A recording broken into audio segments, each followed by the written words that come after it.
Very good afternoon and welcome to the 141st edition of the Global Weather Report, live here from Marfogan Weather HQ. How is everybody doing this fine Sunday afternoon? Let me know in the live chat below. Just bear with a second. There we go. Pause that. Put it on mute. And let's click off. So, how's everybody doing? Let's go into the group chat and see what is happening with everybody. It is just gone 4 p.m. here in the UK.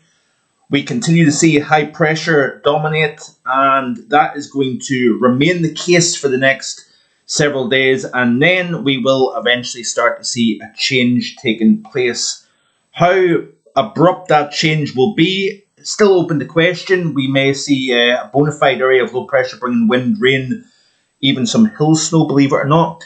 Or it may be more of a showery nature. We will look at that in finer details coming up in the European Outlook tomorrow and through the course of this working week. A week today, the release of the 2025 summer forecast for Europe, as well as the Atlantic hurricane season forecast. So it's going to be a twofold live stream this time next Sunday. So I hope you can join me for the all-important seasonal forecast. It's essentially the biggest day of the calendar year, with the exceptions of the winter forecast that tends to come at the end of November. But I'm excited to bring that to you next Sunday. So somewhat fine-tuning the details. Still a little bit uncertainty with regards to the overall outcome, I have to be honest with you. But all shall be revealed next Sunday afternoon. So a good afternoon to Stormbringer. We've also got Richard Gray, we've got Paul James, we've got Braemar Ballot or Donside D-side Weather. I've got that probably around the wrong way. I do apologise, Chris, but you know what I mean. A warm welcome to you, my friend. And we've also got Adam Blunston. But also on top of that, we had Sink Splint tuning in. So hello to the moderators. Thank you very much for your ongoing support to what is, albeit slowly, growing channel here on Marfogan Weather on YouTube. Now surpassed 6,800 subscribers. So a massive thank you for the recent rise. If you're new here to the channel, if you're new to the live streams, which is every Sunday at 4 p.m, a warm welcome to you, and thank you for hitting that subscribe button. It's absolutely free content, 6 days a week, soon to become 7 days a week, I have to say. Over the next couple of weeks, it will go to 7 days a week. There will be a tropical outlook, as was the case last summer, each and every Saturday, looking at the tropics, not just the Atlantic, but also the global tropics as well. So I hope you're enjoying all the diverse content that is freely available here on the YouTube channel. Good afternoon to Lindsay as well. So we've got Paul James, we've got Sing Splint, and we've got Lindsay Vogan, all moderating today's live video. So a massive thank you to everybody for the support, whether you're a moderator or whether you're a viewer. I do greatly appreciate everybody's contribution and ongoing support, as I've already said. So let me just see here. Adam Blunston saying, hey, what wait a minute, sorry. Hey, what are your building ideas for this summer? All shall be revealed, Adam. We are going to be talking somewhat about the summer again through the course of this working week, but I'm going to reveal everything next Sunday, my friend. So stay tuned for that if you can. I suppose a little hint would be that I'm going for somewhat of a mixed summer once again. But yes, I don't think we're going to get the same dreariness that we did last summer. It was the coolest summer since 2015. That being said, if you go back to the previous 30-year climatology, it was actually slightly above average. But the most recent 30 years, it is below average. And in fact, the first time since 2015 that we actually recorded a below average summer overall, which is rather interesting. Have I said hello to Paul Farwell? I don't know if I have. I'm probably losing it in my old age. But good afternoon to Paul, whether it's the first time I'm saying it or for the second time. It wouldn't be alive if I didn't muck up something. Massive thank you to Braemar, Ballater, Deeside and Donside weather. I'll get it right. Thank you very much for your very kind donation, sir. That is very kind of you to do so. It is very appreciated, and it is very generous of you to do so. And thank you very much for your ongoing support. I use Braemar Weather's website quite often. I try to add it in as much as I can, showing some of the terrific content that Braemar Weather has on offer. So a great appreciation to Chris for the amount of support he gives to myself and to the channel. So Adam's saying if this unsettled weather might be short-lived, I'm back to high pressure to June. That's what I'm thinking, Mark. It is very possible, Adam, to be honest with you. I'm slightly struggling a little bit with the month of June. There are some models that are indicating quite a drier than average, and there is some models, if I'm right in saying the CFSV2 is one of those models that is going for a wetter than average June. But whether it's wetter or drier than average, remember that the ground is very dry overall, and that can lead to higher temperatures. It can sometimes lead to higher pressure as well. We've also got a marine heat wave going on surrounding the UK at the moment here. So warmer than average sea surface temperatures surrounding the UK. Very dry ground that has been building up over weeks now can lead to stronger heat. If you get a little bit of a heat surge coming up from, say, North Africa or Iberia over the UK with the drier ground, obviously drier air tends to heat quick. It also cools quickly at night. We've been seeing that throughout the course of the week. Temperatures -3, -4 across the Highlands, for example, then afternoons, albeit the air temperature in the mid-levels at 5,000 feet, for example, isn't particularly warm, but it's heating up quickly because of the dryness of the air. We've seen humidity values, even yesterday, into the low 20s in parts of Ayrshire and also the Northwest Highlands. That is very dry air when you've got humidity levels in the 20% range, which is pretty amazing, actually. And it doesn't very often happen, but when you've got this very dry environment overall and a reasonably dry air mass, you then see the big swings, the big fluctuations in temperature. Good afternoon, Mark. Sunny but a stiff breeze in Swindon. Certainly there is a brief, a brisk breeze. I'll get there. There is a brisk breeze blowing here in the north of Scotland as well. And feeling a little bit chilly in that breeze, it has to be said, coming in off the North Sea. Where I am located, there's the Cromarty Firth. And when the winds are blowing in off the North Sea, it kind of funnels up through the Cromarty Firth and quite often takes a pretty decent chunk off our temperature here at the Marfogan Weather HQ. Temperatures, I think, did reach around 18 Celsius this afternoon, but feeling cool in that breeze. Nice in the sunshine, it has to be said, at this time of the year. So, yeah, and I think the past few days, the west central belt of Scotland has actually been the warmest place. Temperatures around 24, 25 Celsius to the west of Glasgow, which has been very, very pleasant indeed. But like I said, it's been cooling off quite a wee bit during the evenings when the sun goes down. Sitting out in the garden last night, wrapped up, it has to be said, because the temperature was sitting at around 6, 7 Celsius. Nice stars. You can still see the daylight hanging over that northern horizon. This time of the year now, you can see the daylight 24 hours a day. And I have to say it is quite nice. So, Lindsay's right in saying there's only 3 likes on the video. Absolutely free. It doesn't cost you a single penny. Hit that like button, but it makes a big difference to the algorithm of the channel. Just helps spread the love, and it lets myself as well as YouTube know that you are enjoying the content here on the channel. So all, like I say, all will be revealed next Sunday at this same time, 4 p.m, for the verdict of the 2025 summer forecast. So I hope you can join me for that. So let's get into it then. This is the latest CDAS 0.5 data for the month of May so far, so through the 18th of May. And we are talking about some fairly chunky areas of cold compared to average as well as warm. We've had a very stagnant weather pattern throughout the course of this spring. And I alluded to this in recent European outlooks back yesterday. There was a bonus video last night released. Wasn't planning to do it, but I had a couple of thoughts in my head driving up the A9 back early hours of Saturday morning. If you don't know already, I do night shift driving lorries up and down between Glasgow and Inverness. And I had thoughts in my head with regards to the overall pattern at the moment. We've also got the MJO. It looks as if it's wakening up a bit. We're going to see more convection over the maritime continent. We'll look at that in a little second. But I wanted to share some of those thoughts. So I did do a video last night talking about the MJO, talking also about the last drip effects of the early strap warming that took place back in early March.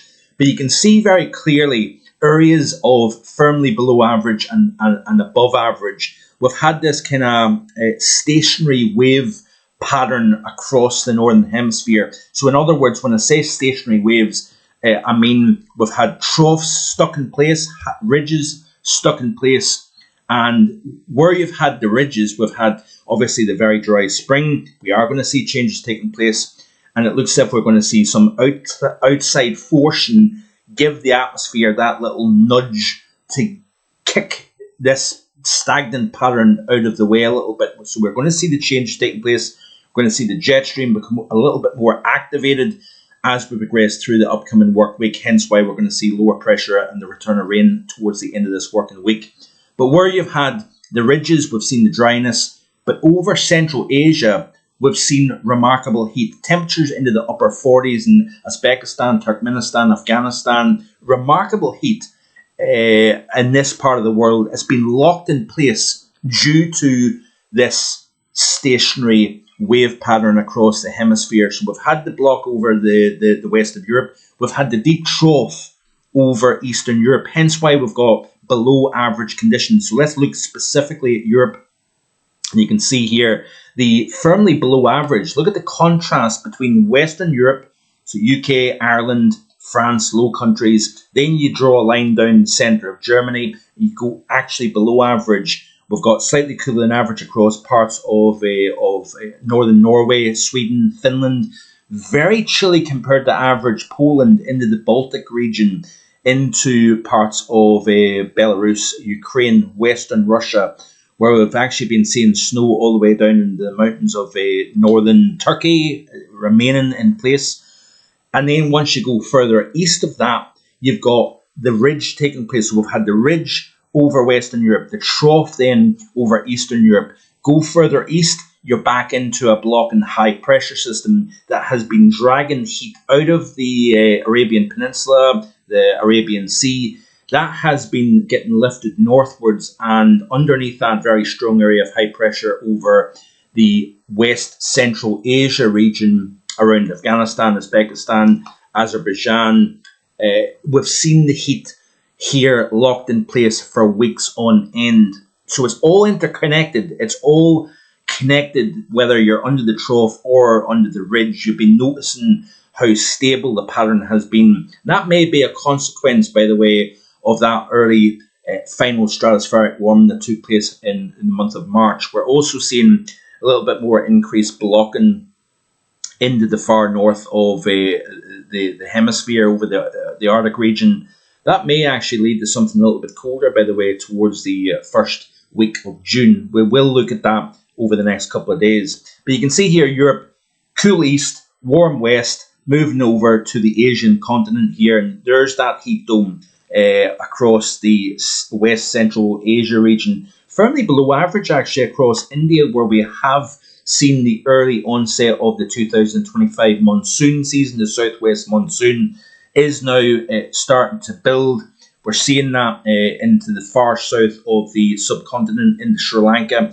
Then we're going to start to see the convection lifting north up the eastern side of the subcontinent over the Bay of Bengal. And eventually what's going to happen is we're already seeing pre-monsoon showers over parts of south and central India. That is going to build over the next several weeks here, but usually it's a few weeks ahead of schedule. And I suppose in some respects that's a good news for the economy of this very populated part of the world. Western portions of China, we've got this divide. Northwest China, warmer than average versus cooler than average. Southwest, eastern and central China has been warm compared to average. Inner Mongolia, that northeast corner of China, has been firmly below average over the last 18 days or so. And then look at the contrast between Mongolia and Kazakhstan. Below average across the majority of Mongolia, very warm compared to average across Kazakhstan. Then you see the cold over the east of Europe here. So it's very interesting. You could literally just draw the jet stream where you've got these warm and cool pockets. I wish I had the ability to do that, but you could literally draw a deepening trough over the east of Europe. Then the jet goes way to the north of Kazakhstan, then it drops back south again over northeastern China. And that has been the case for quite a few weeks. Moving then across to the west over the North American continent, we have got a mix of warm versus cool, as you would expect. You can see a very cold northwestern Canada, for example, but even down across British Columbia. Then if you move over to Alberta, Saskatchewan, we've got warmer than average with the exceptions of the north of the provinces. A little bit colder across Manitoba. We've got a bit of a split over Ontario, cooler north versus warmer south. Much of Quebec, Labrador, Newfoundland is below average. The northern tier of the United States, we've been seeing record-breaking hot conditions, warmer temperatures on the Canadian-US border compared to South Florida in the past week or so here. We've been seeing some outstanding warmth, record warm temperatures in Winnipeg.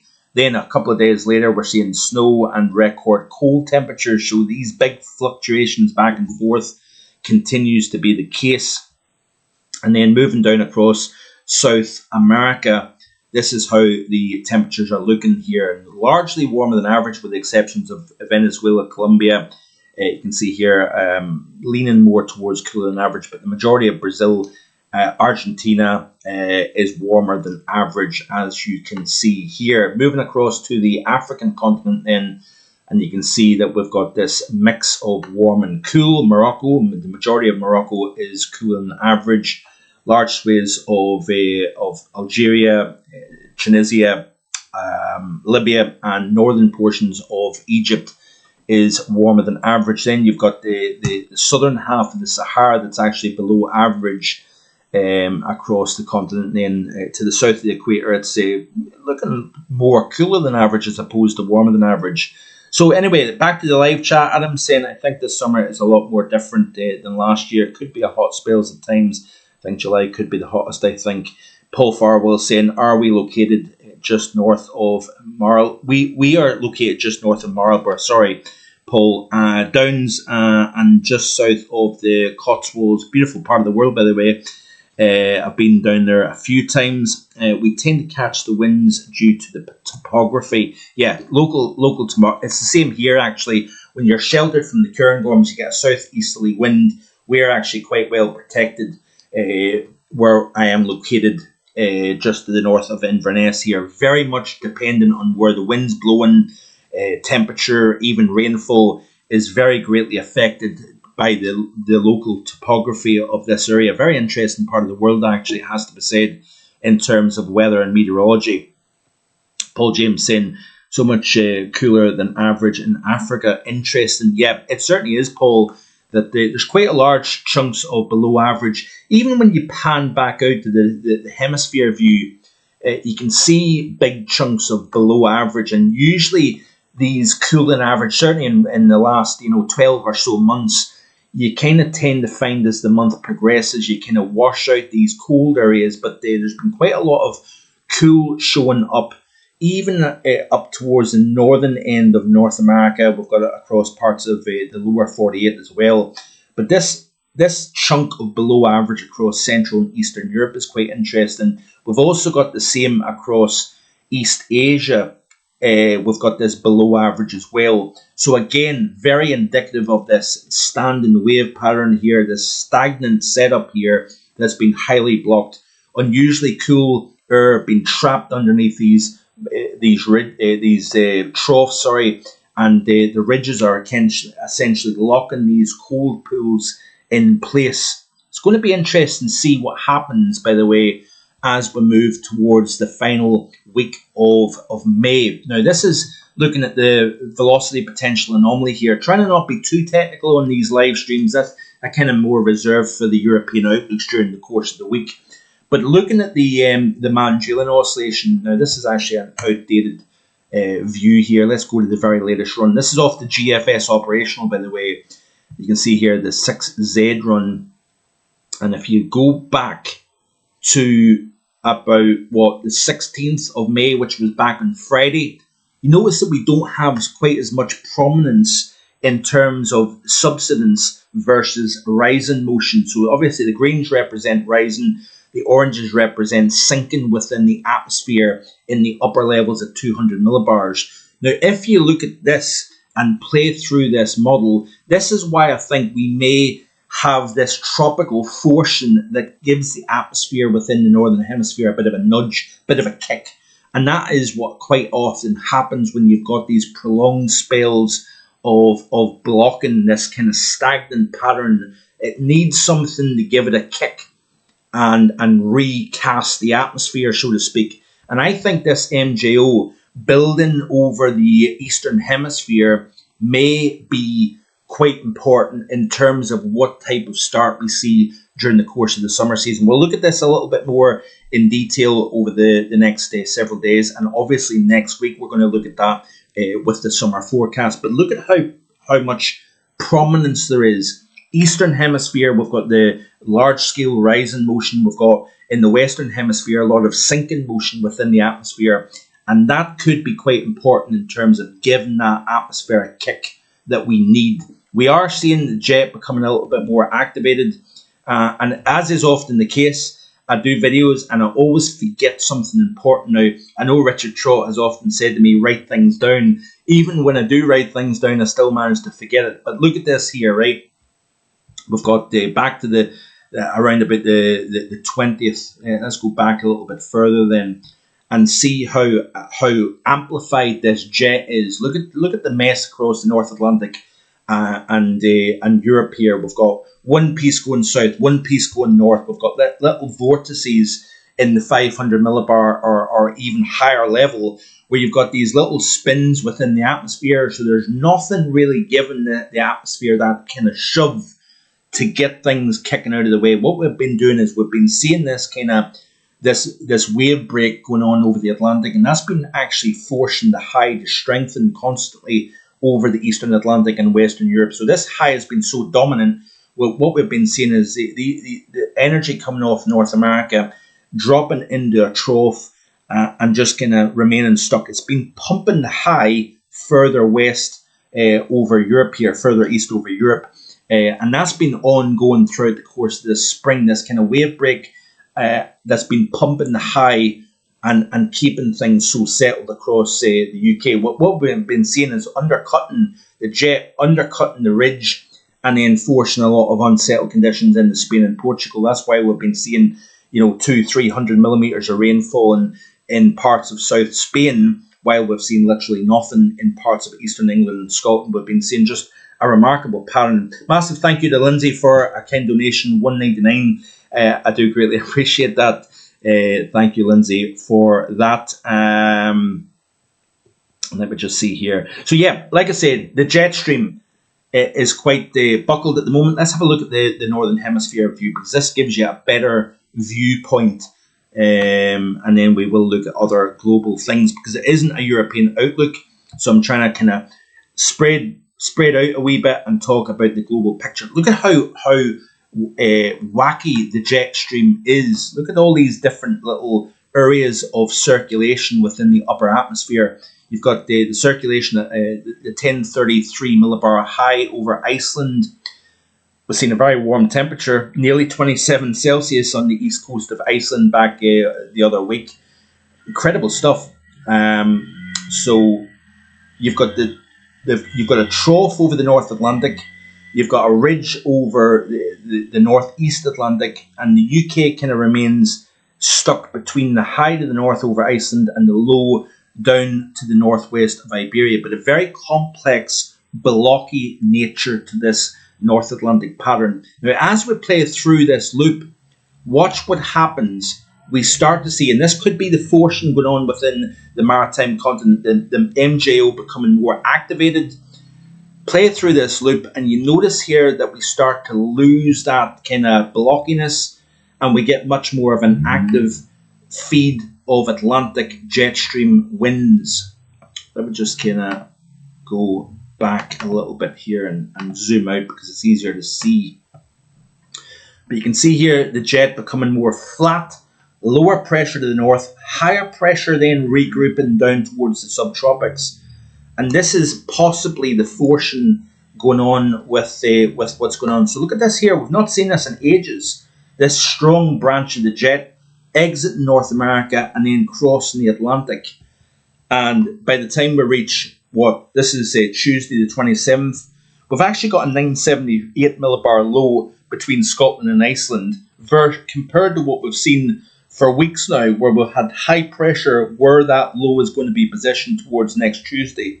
Still a long way off, you're still talking well over a week away, but nevertheless you've got a flatter jet, you've got a flatter pattern all the way across the northern hemisphere, and I think the reasons for that is due to the MJO becoming more active over the maritime continent. So this is an interesting change taking place that may shape, believe it or not, the whole first half of the summer season, with that MJO becoming much more amplified over the maritime continent.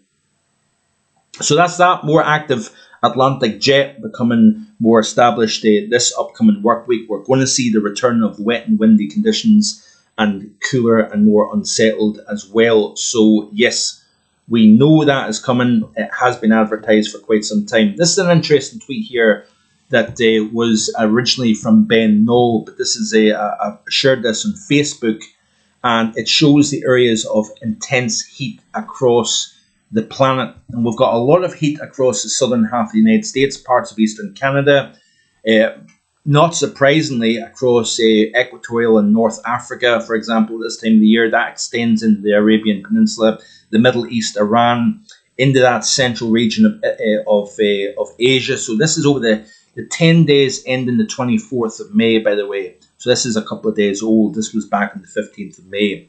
And it's essentially showing where the heat wave conditions are likely to be, or unusually warm temperatures for the time of the year. But I wanted to draw your attention to the UK and Ireland, especially the northern half of the UK and most of Ireland. It's actually showing a high risk of unusually warm temperatures for our part of the world. It's also showing unusually warm conditions across Greenland, which is interesting, and down across parts of the Indonesia region, eastern China. We've been seeing very hot temperatures across parts of China. So anyway, moving on then, let's have a quick look and see what Weather Monitor is showing here.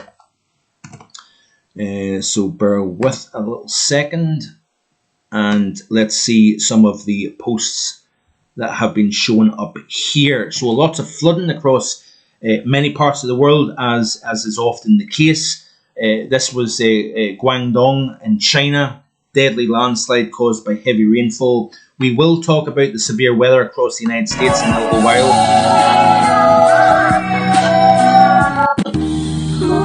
So yeah, deadly landslides, heavy rainfall across the Guangdong region of China. Moving on then, again, this is another view of Guangdong, China.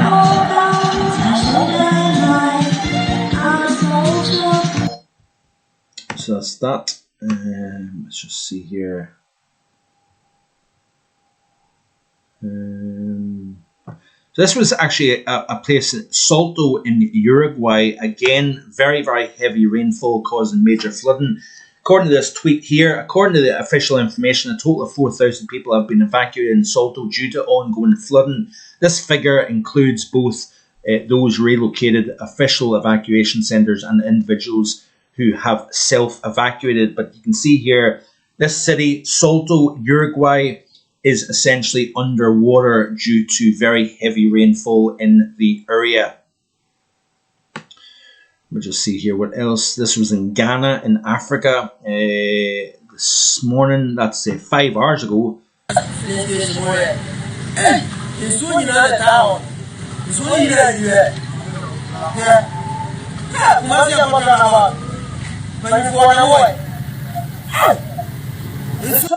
that's in Ghana in Africa. Do apologise, James just saying there the 3 sets of adverts in 15 minutes. Has YouTube got nothing better to do? I do apologise about that, Paul, and to the audience as well. I don't actually know exactly how to change that. I'll maybe need to ask a couple of folks that know better than I do how to try and actually almost cancel these adverts during the live stream, because you're kind of missing bits and pieces. So I do apologise about the adverts. Let's see what else here. You can see this is in Argentina, by the way. Look at this here. Crazy flooding in Buenos Aires province in Argentina. Look at that there. That's crazy, isn't it? So major flooding, Uruguay, Argentina. That is pretty mental stuff going on there. This is in parts of the Philippines.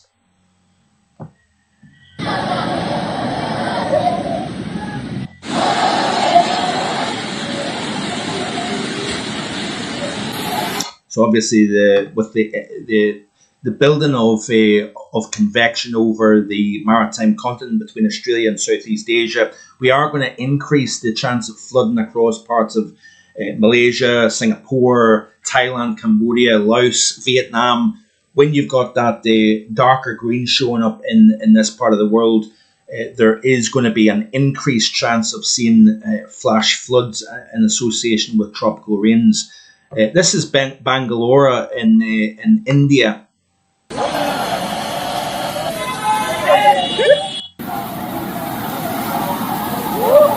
So again, these are probably pre-monsoon showers where you've not got the showers and you've got the sunshine. Temperatures widely upper 30s and low to mid 40s across parts of India. Let me just see here what else I can show real quick. This is the Dominican Republic, La Romana. We've been seeing some very, very big storms over the Hispaniola.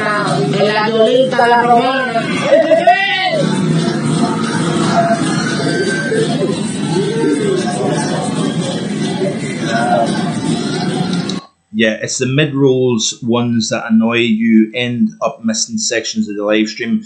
Yeah, I do apologise about that, Turbo Stream. I will try and make an attempt at looking into that a little bit further. That is an annoying one, it has to be said, because it's always good to try and look into everything. Look at this here. This is very sad. This is I think this was yesterday, or this is what date are we on anyway? It's the 18th. So this was, I believe, yesterday. Major tornado outbreak, killing some 20 folk. This is the London area of Kentucky in the United States. Look at this here.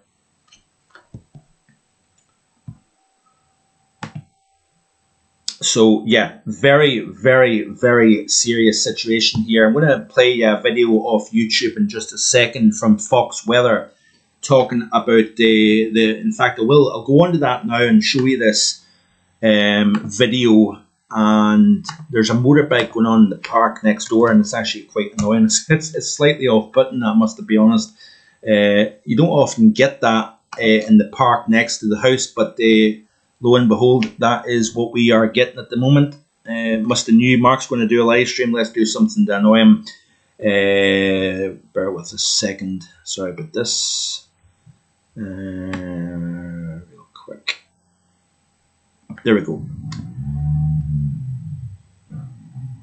So let me just put the sound on. Hope it's not too echoey. And, it's a tough night. I'm really proud of our team. I'm proud of our first responders for stepping up and working together. But certainly a scary evening and scary morning. And that was Somerset, Kentucky Mayor Alan Keck, who joined us yesterday. And yes, scary is the first word that comes to mind. Can you hear that? I don't know if it's clear.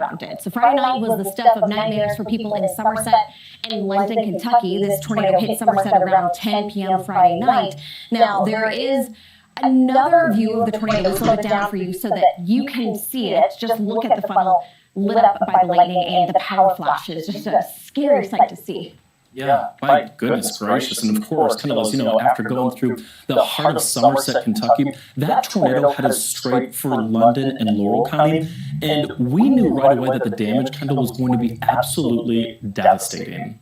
We really did. So looking at the damage, unfortunately, the drone footage is just devastating, to say the least. And when you're looking at these communities, a lot of them are left unrecognizable. So London, as well as Somerset, some of the hardest hit areas from this tornado outbreak, and that path of tornado damage, it just flattened trees all along the path. And that's how we knew that this was a very strong tornado. Yeah, unfortunately, we're learning that at least 18 people dead in Kentucky, and you can see what's left behind it. It was just a prolific storm that went for literally hundreds of miles and has really landed among perhaps one of the worst tornadoes in Kentucky's recent history. And, I lived here, so I think back to, I believe it was March the 2nd. So you get the rough idea anyway. I do appreciate there is an echo going on. There's another advert showing up on my phone as well. So, that is annoying, folks. And the echo is also somewhat annoying. Good afternoon to the Hazelnut. It's nice to see yourself in, Hazel. I hope you are keeping well. Let me just see here then. Let's move on. That motorbike in the background, by the way, is flipping annoying. Don't know if anybody else can hear that in the background. So let me see here. Volcanic. Let's have a quick look at their feed, because obviously the title of today's live stream, I mentioned volcanic eruptions as well. Now there was Marapi, the volcano that went off in West Sumatra. I think it's a few times this has went off. This is also Laki volcano in Indonesia. This is actually only 4 hours ago. This was an eruption that took place, sending ash upwards of 30,000 feet into the sky, or 9 kilometers up. So quite a lot of volcanic activity. Obviously, this is a hotbed for volcanic eruptions and earthquakes in this part of the world. Check this out.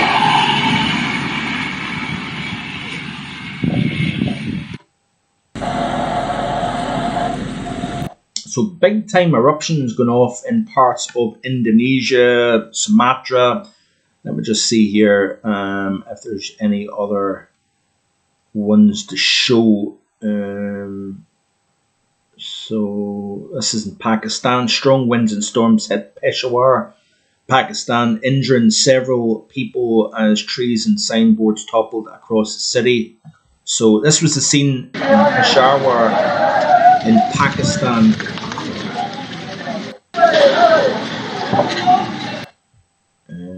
Let's just see here. What else?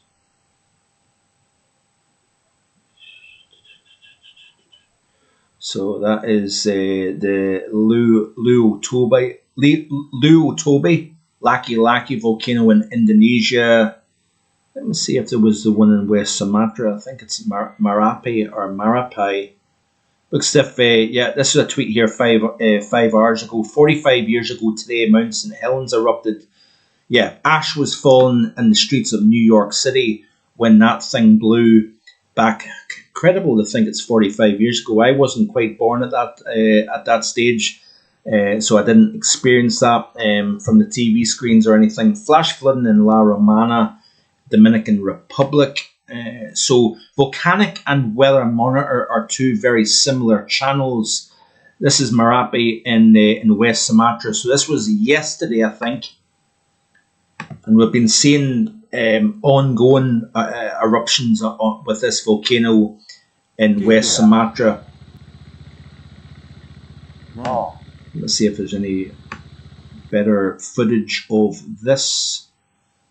And then we will look at some temperatures. So we've looked at the tornado outbreak this weekend across the eastern part of the United States, primarily the Kentucky area. We've also seen it across parts of the St. Louis area, Missouri, I believe. We've seen, just bear with here a second. We're going to be able to pull up some of the, should have had it ready, but unfortunately I didn't. That's me being organised for the live stream, of course. Let me just see here.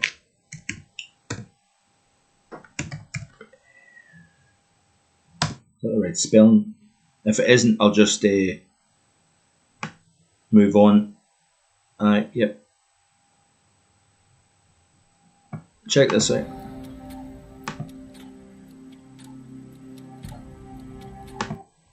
So yeah, very active part of the world, and quite interesting stuff. There's been evacuations. Don't know if there's been any deaths associated with this or anything.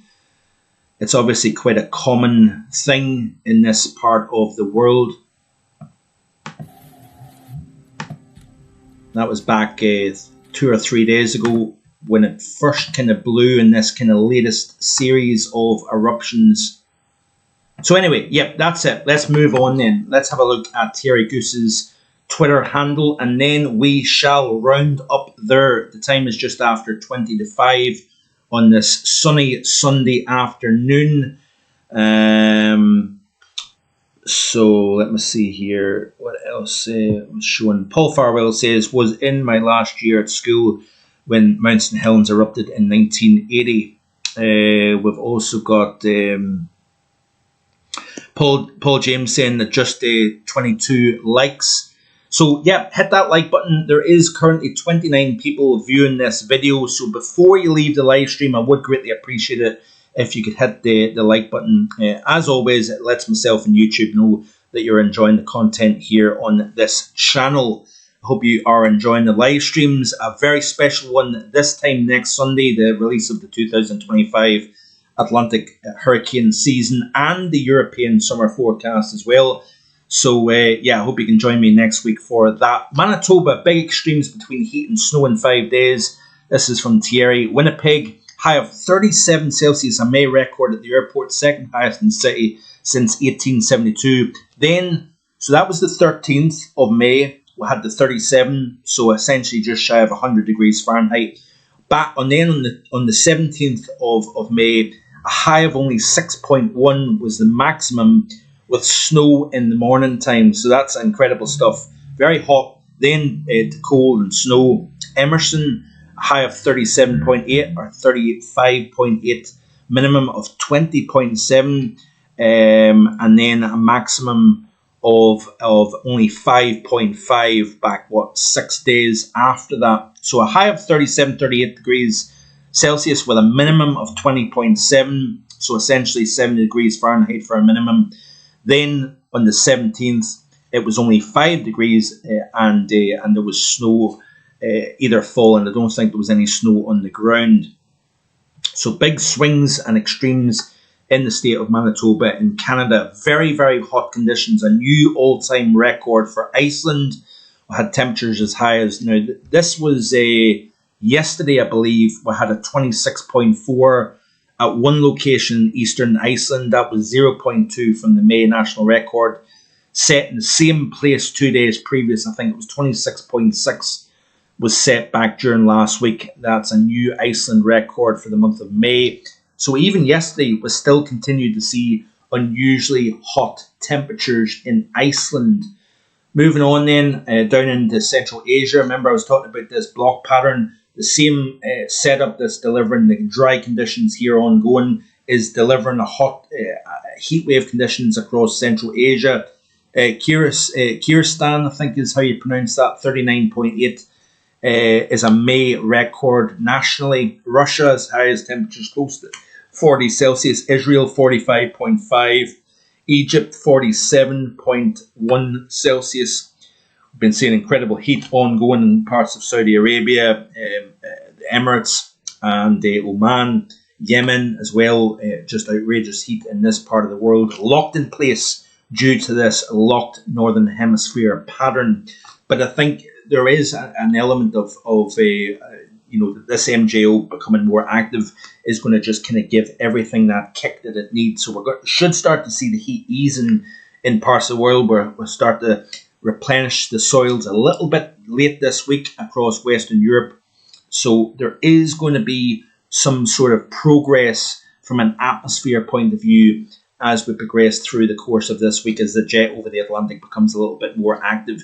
Afghanistan, 47.8 Celsius, unofficially a new May record for the country of Afghanistan. Home to very extremes, very, very cold conditions in the wintertime, very hot conditions in the summertime. Kazakhstan, 44.0 Celsius in Karak. That is a new, it's tied for the May national record there.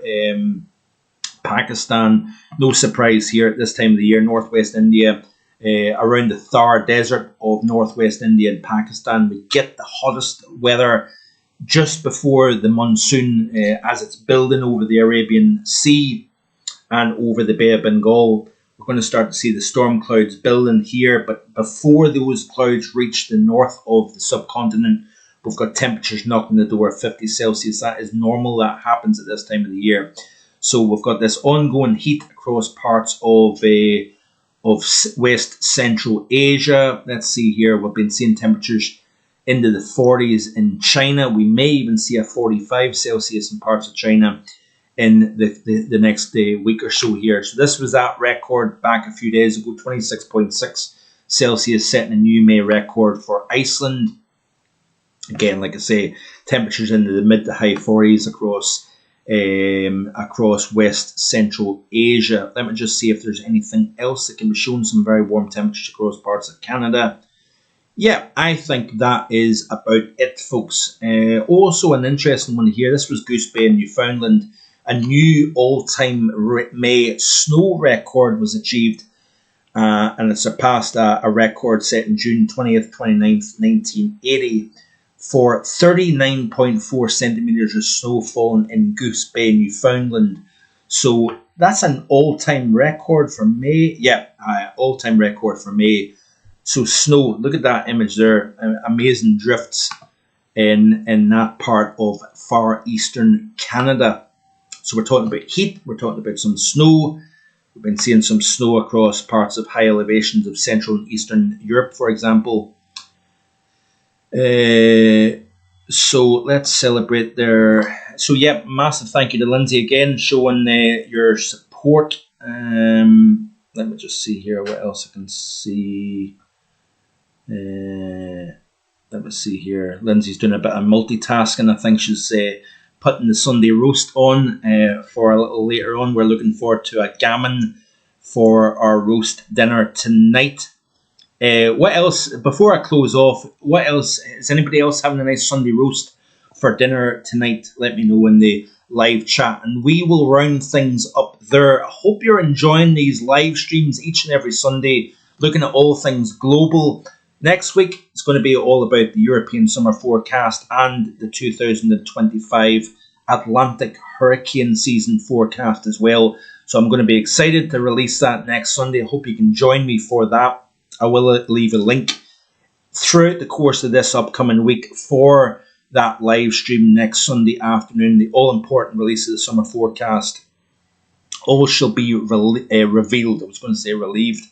All shall be revealed then. So a massive thank you to everybody for your attendance of today's live stream. I greatly appreciate your support and also for the continued growth of the channel. If you haven't already done so, be sure to hit that subscribe button. It's absolutely free of charge, and I strive to deliver a fairly balanced approach on everything. There's not really any hype, or I try not to hype anything up on this channel. I try to be as fair and balanced as I possibly can and as honest as I can. There is a lot of fake news and a lot of hype out there, clickbait, etc. This channel is not about that. It is about showing the what's going on, talking about the various long-range patterns and the reasons behind the various ideas that I share. I try to be as transparent as I possibly can. But a massive thank you to the moderators, to Paul, James, Singsplint and Lindsay for moderating today's stream. And to the Hazelnut, Mike Kiddies, Mike J, good afternoon. Just stumbled on this channel, great content, thanks. Very massive thank you, Mike. Hope you're a subscriber. If you haven't done so, be sure to hit that subscribe button. Content, my friend, 6 days a week, soon to be 7. I know I'm repeating myself, I do apologise for that.